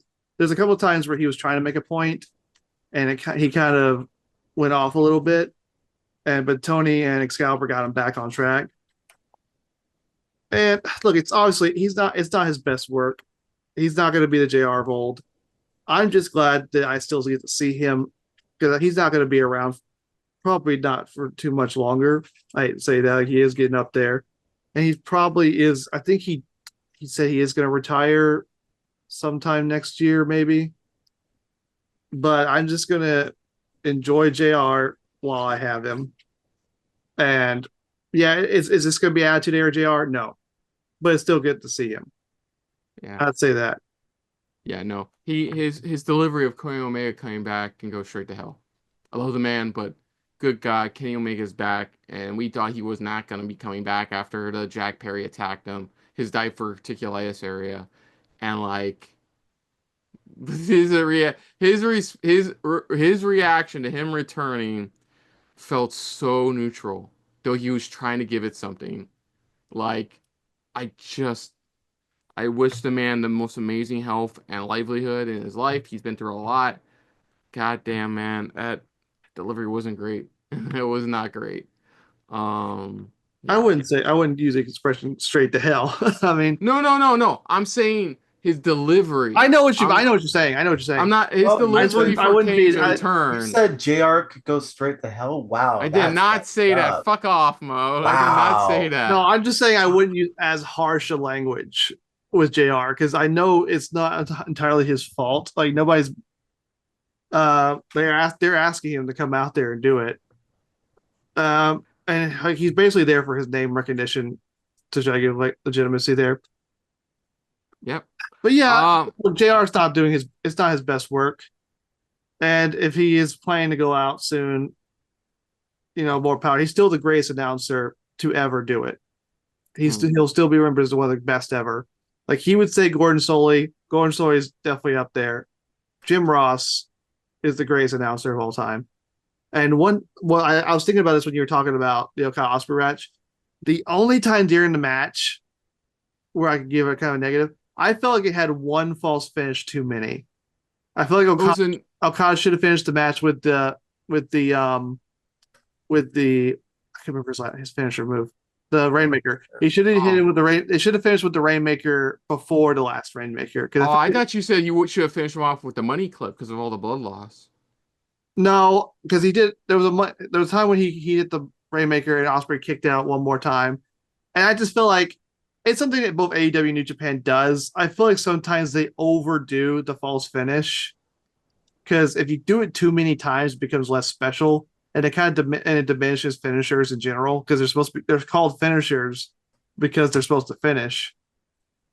And that was one time where I felt like the match just went a little too long, like one more false finish too long. Still a great match. That's just my only real criticism of that match. Yeah. Next up in our main event of the evening for the AEW World Championship, the Deaf Riders John Moxley defends against Orange Cassidy, Jay White, and Hangman Page. Oh, I'm sorry. Looks like I accidentally hit on the turbo button for this main event. Whoops, my bad. So anyways, yeah, this match just Mackey starts building to the crowd. They fights everywhere. I believe there's a split second shot of me going where it cuts to a more wider shot. Like, sec. Um, yeah, I think one of the more recognizable spots was the Shield triple power bomb through the commentary table Yeah, on Moxley. I texted you when that happened. I was like, they hit the Shield power bomb on him. At one point they showed a patriarchy sitting in box seats, while two away from Mr. Mo Brothers section. Not two away. I was right next to them. The box was right next to them. It was okay. I don't remember if you were like 2 or 1. That's why. But right next to him, like that happened. I'm like, fucking hell. Yeah, Hook's there. Yeah. Oh, was Hook there? Yeah, Hook was in the box next to him to keep an eye on Christian. Oh, was that Mo? Was that Hook? Yeah, that's what they said. There's Hook. Keep eyeballing. Seriously, we looked at the patriarchy for like 2 seconds. I looked at the patriarchy for like 2 seconds and went right back to the match. Oh, because immediately after that, they panned over to another box and there's Hook staring down Christian. See, this is why I'm glad you watched from home because I completely fucking missed that. And even Mo did. He was sitting right next to the motherfuckers. I mean, I was looking at Christian the whole time. I mean, they did absolutely nothing with Hook being there, so that's why you didn't notice him. Okay, let me see. Where was I? Okay, sure. Ultra Brown Patriarchy shows up. Mox somehow bleeding from the back of the head. I mean, if anybody can pull it off. I guess somebody went, why not bleed from the back of the head? And everyone went, brilliant. I'm like, bleed from the back of, yeah, apparently banged himself open or bladed. Can't tell. I think he legit bust himself open back at after that Shield triple power bomb. That's But probably like happened. Yeah, he hit his probably on the table. more chaos, more near finishes, a lot. It was wrapping up pretty quickly. Like I think the best part was when Switchblade was blade running everybody, including Maria Shafir, which got the biggest one of the Finally, biggest pops of the match. if somebody finally hit her back. Yeah, he wasn't even thinking. He just went Blade Runner, and whole crowd lost their shit on that. But ultimately, Mox retains. I don't remember what happened because I was talking to my brother, and like I looked back and Mox won. He, Mo, do you remember? You guys remember who he pinned? I think it was Cassidy. I think he pinned Cassidy. I'm trying to remember. I almost remember what happened. It was kind of like they were all hitting each other's finishers on each other. Oh, damn it. Should have wrote this down. Mo, do you remember exactly how it ended? I don't remember. Um, It's crazy, but We all fail. We all get Fs for this shit. What the oh, fuck? hold on. I'm trying to remember because they were all hitting each other's finishers on each other, and Moxley came in. Oh, I remember now. Freaking Will Yuta. I remember. Oh, yeah, now I remember how it ended because I was thinking how freaking basic it was of an ending. Wheeler Yuta and Claudio interfered, distracted Cassidy. They hit Cassidy. Moxley hit his finisher and just pinned him. It was just a straight up heels cheat. LOL. The end. Technically not cheating because it's a no DQ match, but yeah. Oh, they still interfered. Also, I'm already joking about the Death Riders being the NWO. Their freaking theme song just sounds like the NWO theme. It's just that guitar riff. It's like it's just the NWO now. well, I mean, the difference between the two themes is that the Death Riders is actually intimidating, whereas you hear the NWO's theme song, and Or cool. depending on the time in which it happens, you either want to be like them or you're annoyed at the fact that this has happened for the fourth time in one night. Yeah. Yeah. I just think it's funny that their theme is just essentially the NWO's theme.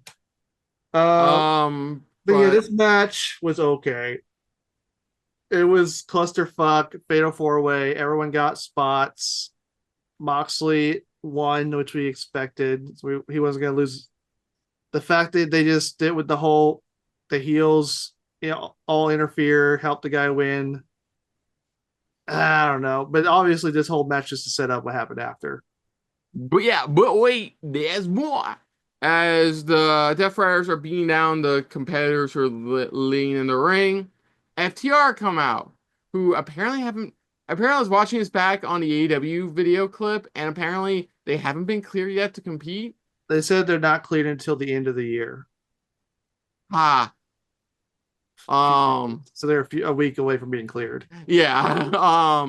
My brother was trying to make that joke too when we were in line, waiting to get into. I'm like, I'll give you that one.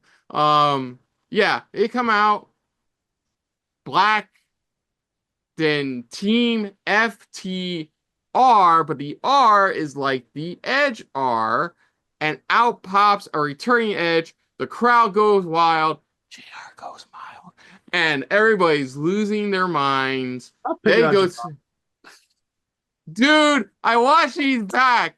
His his reaction was, "This is hey, look, Christian's back." Levels of bullshit. Like, we already said I love the man, legend, always be known as a legend, Hall of Famer in and out commentary. But good God, you can tell he needs to step down. Excalibur Because, has enough excitement for everybody. yeah, because JR was completely neutral on Edge's turn. Excalibur losing his fucking shit like you're supposed to. Just like, even though, yeah, we all knew Edge had been like completely here to wrestle for a while now. Like they were just finding a spot for him. Sorry, Ricky Starks. Just finding a spot to put him in. This is it. They beat down some of the Death Riders. Death Riders go scampering along. Then it takes two to three mics. Give me a fucking mic, which I yelled. To tell like for Edge to look at Moxley and go, "Hey, kid," and I like, first off, beautiful, because before he hit him with a spear, he knocked his ass out. They go scampering after that. I love it. Hey, kid. That's right. I could call you kid because when I was first competing, you were still just getting your pubes. Like, and we are going to take everything from you. Hmm. And that's how we end. Awesome way to finish. Because I was telling my brother earlier, like, okay, there's a lot of heel stuff because we're gonna end the night with a big babyface return. Like a big babyface return is what we're gonna end with. That's how we're gonna get the crowd all happy. Not like that bullshit from Wrestle Dream where it was just depressing. Like, It was a Wrestle Nightmare. Wrestle Dream even Full Gear to an extent, like just depressing. But the ending was great. It was a great way to cap it off. Edge is back. FTR is back. We're gonna have some great stuff of Death Riders. I feel bad because my brother totally forgot that Death Riders are currently trios champions. A They're lot of people currently forgot now because they rarely defend them. I told him, well, they could probably go after the world title trios because they showed Christian shocked by Edge's return as well. He was So like, not my again. So my guess is they could win the trios titles, but then when it's Edge Moxley for the world title, Christian ruins it in some way, tries to cashes in, but fails to cash in thanks to Edge's interference, and then that's where you continue that feud going forward, and I then don't eventually want to do see. Moxley Allen again. I'd rather them not do Edge Christian again. We already saw that. We'll see Um, what happens. and honestly, Because Well, I remember, mean, what if it Edge's was dream. a tables, ladders, and chairs match? Because remember, Edge's dream is to like one last thing he wants to do is tag with that non-kayfabe point is tag with Christian one more time. yeah, because eventually you can turn Christian face again, but not yet. Honestly, I don't want Christian to fail in his cash in. The way I want Christian's cash in to work is when Darby Allin beats Moxley, I want Christian to ruin it and cash in and take the title from Darby, and then Darby has to get it back from Christian. That's We'll what I see would how like to long. see. Yeah, we'll see how long that goes. Overall thoughts on the match? It's a fail. It's a very standard fail forward, go in, go out, we're done. Like some great spots here and there. Loved how the three other competitors just first thing they do, take out the Death Riders and take out Moxley. So that way they can have a semi-fair match against each other. And that was some great stuff. Then, like I said, they hit fast forward in the second half. And it was, yeah, about expected finish. It was good match. Nothing really to say. Like, one of the best match on the card. That certainly wasn't the worst match. Still goes to the street fight. Yeah, my whole thing with Um, the Death Rider storyline is that I just don't know where it's going. They're taking forever to get to the point. Apparently, they've dropped the whole mystery boss angle, which I don't know. Maybe they couldn't get Shane McMahon to sign, or and I just don't. This now just feels like a standard heels trying to take over the company storyline that we've seen 1,000 times in different companies. Like Moxley's a good heel. He's good in general. I just need to know where this is going because they don't need to stretch out too long. So we're probably gonna get Moxley Edge. But this is long. This is your long form storytelling that you. There is a case of too long though. Like the NWO is a perfect example of that, and the Bloodline. They're probably gonna do Moxley Edge at Grand Slam, and then I guess maybe you can do Moxley Darby at Revolution. I guess that's a long enough thing. And then I would have Danielson come back at Revolution because he definitely said he's gonna wrestle it all in Texas. So I want to see Danielson get his revenge on Moxley, but he doesn't have not for the world title. So you could probably help Darby Allin win the world title. Oh no, that's what me and my brother agreed on too. Was that like, yeah, I think Danielson Moxley, whenever that match finally does happen again, that's gonna be a blood match. That's gonna be a blood feud. Not for the title. It's gonna be a blood feud. Like Even though actual blood will be shed. even though I would rather have been Cassidy to be the new babyface they pushed. Apparently, they're stuck on Darby, which Darby's good. I just feel like Cassidy has way more charisma. It's way better. It's just way better overall. But that's not the direction they want to go. Maybe Well, Cassidy.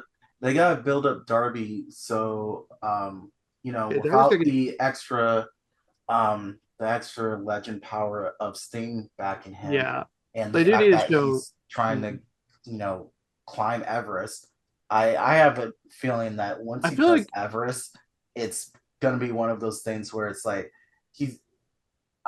he's got to recover from that. So it's Mhm. not like he's gonna immediately start wrestling again. So they're probably like trying to get him get him up on a good note at I least. think Darby needs to take the signs from God that he does not want you to go up Mount Everest. What are you guys? Oh, sorry. What were you guys' overall thoughts on the main event? It was okay. It was a standard four-way match where heels cheat, LLL. But then you had the cool return with Edge and FDR, right? Which I agree with you. They probably are going to get those trios titles, but fail to get the world title. Hmm. But man, it just feels like we're just doing Edge's storylines WWE again, where he tries to go for a world title and just comes up short. I don't know if he's ever going to get that makeup title reign, world title reign, but we'll have to see where they go with it. It does like kind of feel takes away from the whole AEW homegrown against the Death Riders when you bring in something like Edge, who is not a homegrown AEW person at all. He's just too synonymous with the other company. But you know, it is funny. Like I did send you that being sure that Edge has now put that pipe in all three members of the Shield's mouths now. Like he's done that to all three of them now. He did the Rollins and Reigns WWE. Now he's done the Moxley and AEW. So he's got all three of them. Hmm. That was funny. And I'm sure like they'll have a decent match. Just don't let Edge jump off any cages anymore. Yeah. Mo, any other thoughts? No. Okay. So our overall thoughts and grades. So my overall thoughts, this was a hell. Okay, my not being live overall thoughts. This is a good show. I thought pre-show matches were fun, nothing special. I thought the main event card itself was overall very, very solid, except for maybe a couple matches. I thought this was a really, really good way for AEW to cap off the year. Being there live, it was really great. Got to see some entertaining crowd chant, get to hear some really entertaining crowd chants, got to feel the energy from the crowd when like we had the big returns of Kenny Omega and Edge, like some great stuff there, especially during the Kano Classic Finals match. Great stuff there. So my overall grade for the card, not being there live, is an A. My top three matches being the Ospreay Fletcher, Ospreay Okada, and the TBS Championship match. Sans a little bit of that ending.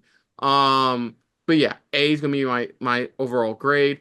If being there live, it would be an A plus. Like it was just spectacular being there.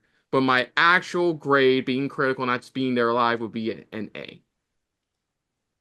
What were your three matches? I couldn't hear the third one. Oh, Uh, the two. Okada was it Fletcher Ospreay, Okada Mhm. Ospreay, and then TBS Championship match.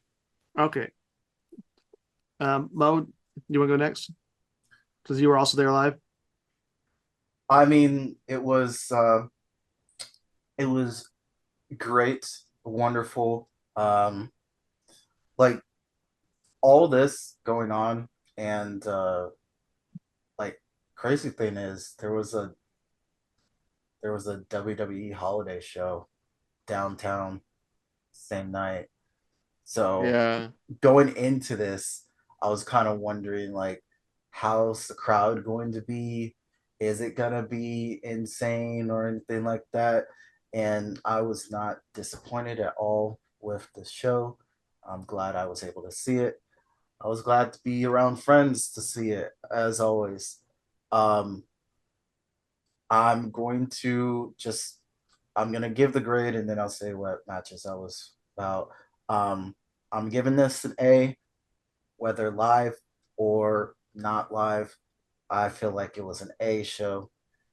Great, great end to everything before we start getting simulcast stuff happening. And then for the matches, of course, the Ospreay matches, and then it's I mean, the TBS match was good. I I think I'll enjoy the I'll go with the Dynamite Rain match. Just I mean, I know that there were some things about it that other matches did better, but I feel like for the entertainment value that was to be had, I think that was a solid enough match. Okay. Okay. My overall thoughts. This was a good solid show overall. My only gripe is that it was really heel heavy. It was just Mm. and nothing there in terms of like titles or feuds. Nothing really felt it changed a whole lot. Like we definitely got two big returns. We got Kenny Omega back and we got Edge back. So that's definitely going to change things going forward. But the main event felt standard before we got Edge's return, and I'm going to give it a minus just because Oh, I feel like if I was there live, I would be an A. But watching it from home is a different experience from being there live. So just watching what's happening on screen, like an A minus, still an A. I still thought it was a no, no. solid show. I just thought some of the way some of the endings were booked, I thought a little iffy. Like not necessarily against the whole who won, but just how they won. All right. And the main event just didn't feel as special as some of the other matches. Both the Ospreay matches were, of course, really good. Can't go wrong with that. But and I get Okada Ricochet couldn't go as much hard as it could because they wanted to save Okada for later on. I feel like if that match had gone a little bit harder, it would have gone my it would that would be in my top three. But my top three is definitely going to be like Ospreay Fletcher, Ospreay Okada, and my third one is a little hard because I'm going back and forth between the TBS match and the Dynamite Diamond Ring match, and both of those I had problems a little bit about how the person won. But I think I'll lean towards Dynamite Diamond Ring because I had less of a problem. At least MGF's just straight up cheated, even though I felt like they made the Undisputed Kingdom look a little dumb by MGF outsmarting them a little too well. But at least I like the Kyle O'Reilly coming in, so at least I know where that's going. And so yeah, that's gonna be my top three. I'm gonna give it an A minus. Still a good show, just little minor gripes here and there with it. Okay, then that's gonna do it, folks, for our review of AEW Worlds End 2024. So, other than that, if you're new to the channel, you can hit the like button. If you want to talk to us more about stuff like this, comment down below. If you want to share us around, share it around. And if you like it's just a little bit more than anybody else when it comes to talking about all elite wrestling, hit the subscribe button down below, hit that bell icon as well. What did you think of AEW Worlds End 2024? What were some of your matches? What were some of your favorite moments? What did you think about commentary overall? Were you there live? Let us know your experiences down in the comments below. But also put down what you thought of our review overall. But most importantly, we thank you for watching. Now, of course, fellas, aside from this channel, where can they find you elsewhere on the internet? Well, you can find me over on the socials. You can find me on the Facebooks, the Instagrams, the XX, Twitters, babies. But Mo, Mm. where can they find you on the World Wide Web? Go outside and look up in the sky, and you'll see Afro Mobro. That's how you know I care about you. See you in the And you just stars. take that and you just put it in Instagram or put it on a music streaming service. Just type in that name, and then you'll see what you'll get, and it'll be fine because I care about you. Okay. And we have a very busy schedule coming up for you guys, so please stay tuned. We have a bunch of stuff coming up. So, in no particular order, I'm saying that because hopefully I'm not getting this order wrong, and Nick will probably correct me. Nick or Mo will probably correct me. Mo's here too. First up, we will have this will be a post-show review coming out for World's End. We will be doing our best of 2024 video. That will be coming out probably by the end of this week of this recording. We'll have to stay tuned for that. The following week, we have decided we're only going to do a post-show review on the Raw Netflix premiere. Though they are trying to stack the fuck out of it, we are very, very, very, very hesitant because it's still technically an episode of Raw. It's just on a different streaming platform. So like we will be doing a post-show review of the Raw Netflix premiere. No, we're not gonna do Fight for a Fallen simulcasting because they're just airing on Max. That's the only difference now. There's air at times on Max, which is a thing now. Then after that, we got TNA Genesis. Am I correct in that, Nick, or am I mixing up a couple? Oh, don't forget Wrestle Kingdom. Well, that's why I'm asking you. That's why you're here. Yes. We will be doing okay. Yeah. Then after that, will be Wrestle Kingdom 2020. Well, I forgot what number. I'm just gonna say Wrestle Kingdom 2024 reactions. We're gonna be checking that out. We will What are we doing with Dynasty? literally next word about to come off about Dynasty. See, we're on the same wavelength. Let's see how we're going there. Wrestle Dynasty. Considering how much my brother has to edit for us already as it is, he still has our best of. We still have the Raw Netflix. We still have TNA Genesis. And at the end of January, we still have Royal Rumble. We will be doing post-show review for Wrestle Dynasty. I feel like it's one of those, it's on a delay. We're not watching it live, so it's definitely more of a challenge for my brother to like get to it and edit it. So we're only gonna do Wrestle Kingdom reactions because that is what it is. I am going to be completely blunt and honest. There may be a couple time changes in Dynasty, but Wrestle Dynasty is a glorified supercard. Yeah, it is. It is a glorified supercard. I'm not playing that game. Like, we already got enough to worry about in the first month of January. Like, fuck, I gotta get ready for like a potential Switch 2 fucking Nintendo Direct, and like I don't know when that's fucking dropping because that's gonna be insane. I got a birthday to think about. Like, I got a lot of shit in January. So one less thing I worry about is we're doing reactions for Dynasty, but we will do post-show review, give our overall thoughts on the supercard whenever we're able to watch it when we get together. Because once again, it's on Japan time, and Japan's like crack of dawn for all three of us here, no matter what time zone we're in. Like, I wish we yeah. got rid of time zones already. Jeez. Okay. Might be getting rid of daylight savings time next year. Well, let's see. Let me finish, please. Let me finish before we start going off a tangent. So I still gotta go make dinner after this. We're done this recording. Ooh, Food. No. Now, TNA Genesis is after that. After that, yes, it's literally, I believe it's the next weekend. Mm-hmm. It's the following weekend is we will be doing TNA Genesis reviews. Hopefully, our man will finally say his name. I'm not saying a goddamn word. Yes. But like, hopefully our man, whose name will be said, will finally win the big one.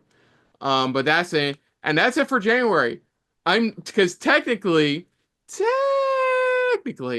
Royal Rumble reactions will be the first of February. Will be sometime in February, first week of February.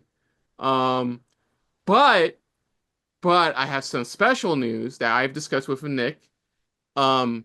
We may be for Royal Rumble predictions. We may be doing that live because Mr. Nick Slade may actually be in town and aren't me and Mo's neck of the woods for that sometime that week. So we may be doing like early Royal Rumble predictions just to take advantage of Mo. He told me. I'll leave it up to Mo if he wants to join predictions, but traditions nowadays has been usually he's not joining us. I'll leave it up to him if he wants to join us for live predictions on that. Because I doubt it's going to be that long. Because I don't even know. We only have like 3 matches confirmed for the card as of right now. Two of those are Rumble matches. 2 Royal Rumble matches and the ladder match for the WWE title. Titles. Because the vintage wing belt's on the line too. Yeah, so yeah, we have a lot coming in January. Please stay tuned. Also for our normal trailer reactions, we have a batch coming out. Sorry it's taking a longer between reactions, but we got a big batch out of trailer reactions. Stay tuned for that. We got a big batch coming.